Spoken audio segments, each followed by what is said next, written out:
माननीय देवेंद्र फडणवीस साहेबांनी शपथ घेतली। त्या शपथमध्ये काही मुद्दे जर त्यांनी ॲड केले असते आणि ती शपथ अशी पुढील प्रमाणे घेतली असती तर मला वाटते ती सर्व महाराष्ट्राला पटणारी असू शकली असती।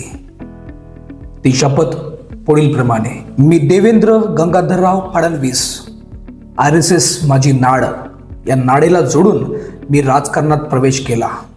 1997 मध्ये सर्वात तरुण महापौर बनलो। 1999 पासून ते आता 2024 पर्यंत सलग 25 वर्ष मी आमदार म्हणून निवडून आलो। मनाभावातून जनतेची सेवा केली। बहुजन दलित समाजातील महाराष्ट्रातील प्रत्येकांसाठी कुठलाही भेदभाव न करता जातीपाती धर्मापलीकडे जाऊन विचार केला आणि त्यांच्यासाठी काम करत गेलो। मनाभावातून जनतेची सेवा केली आणि त्याचं फलित म्हणता येईल किंवा जबाबदारी म्हणता येईल। शाखा प्रमुख, विभाग प्रमुख, युवा प्रमुख, अगदी कमी वयात महापौर बनलो। तसेच महाराष्ट्र राज्याचा भाजपाचा प्रदेशाध्यक्ष सुद्धा बनलो। 2014 मध्ये माझ्या कामाची पोचपावती देत मराठी जनतेचं प्रेम हेरून मला भाजपा पक्षश्रेष्ठींनी महाराष्ट्र राज्याचा मुख्यमंत्री बनण्याची संधी दिली। कमी वयात झालेला महाराष्ट्र राज्याचा पहिला मुख्यमंत्री मी ठरलो। अनेक योजना, ज्या योजनेचा विचारही मंत्र्यांनी कधी केला नसेल तशा योजना माझ्या कार्यकाळात मी अंमलात आणल्या। मेट्रो, जलयुक्त शिवार आणि समृद्धीसारखा विषय हाती घेतला। जरांगीसारखे लोक माझ्या नावाने कितीही बोटं मोडू द्या हो, तो मीच होतो ज्याने मराठा समाजाच्या आरक्षणाचा मुद्दा निकाली लावण्याचा प्रयत्न केला। मराठा समाजाला देत असलेलं आरक्षण कोर्टात टिकावं यासाठी सुद्धा प्रयत्न केला। मंडळी, मी शांत स्वभावाचा संयमी माणूस, पण 2019 पासून 2024 पर्यंत राजकारणाच्या बापाने सुद्धा रणनीती आखली नसेल तशी आणि त्या प्रकारची रणनीती, तुम्ही म्हणू शकता कूटनीती, ती मी आखली। आणि या महाराष्ट्राच्या राजकारणाने जे राजकारण पाहिलं नसेल तो धुमाकूळ काय घालायचा तो मी घातला।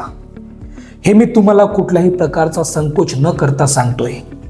तुम्ही मला त्याविषयी नाव ठेवली असेल आणि काही आताही माझा द्वेष करत असतील, त्या लोकांना मी सांगू इच्छितो, इमानदारीने दिवस रात्र मेहनत करून देवाने आपल्याला यश दिलं आणि ते यश आपल्या सोबतच्या सहकारी रिकामटेकड्या लोकांच्या गळ्यात घालत असेल।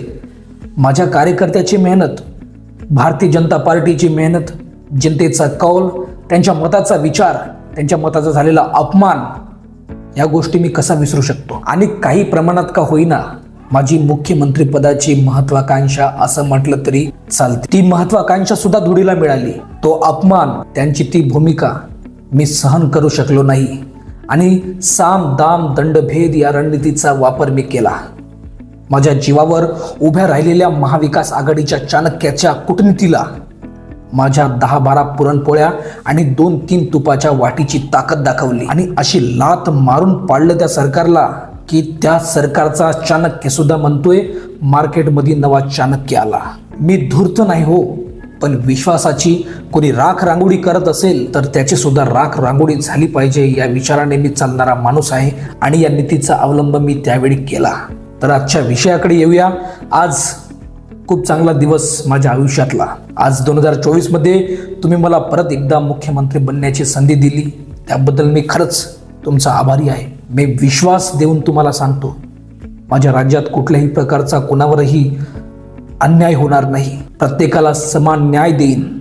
हे राज्य प्रगतीपथावर कसे जाईल याचाच विचार करीन आणि त्यासाठी मी रात्रंदिवस झटणार। माझ्या राज्यात तुम्हाला कुठल्याही प्रकारचा त्रास होणार नाही, फक्त एक त्रास तुम्हाला सहन करावा लागेल आणि तो त्रास म्हणजे माझी पत्नी अमृता फडणवीस हिच्या गाण्याचा। ते गाणं तुम्हाला कसंही करून ऐकावंच लागेल, ते भलेही तुमच्या कानातून रक्त किंवा रक्ताचे पाट वाहिले तरी चालते, कारण तुमचं काय हो ती माझंही ऐकत नाही। बरं मंडळी, धन्यवाद।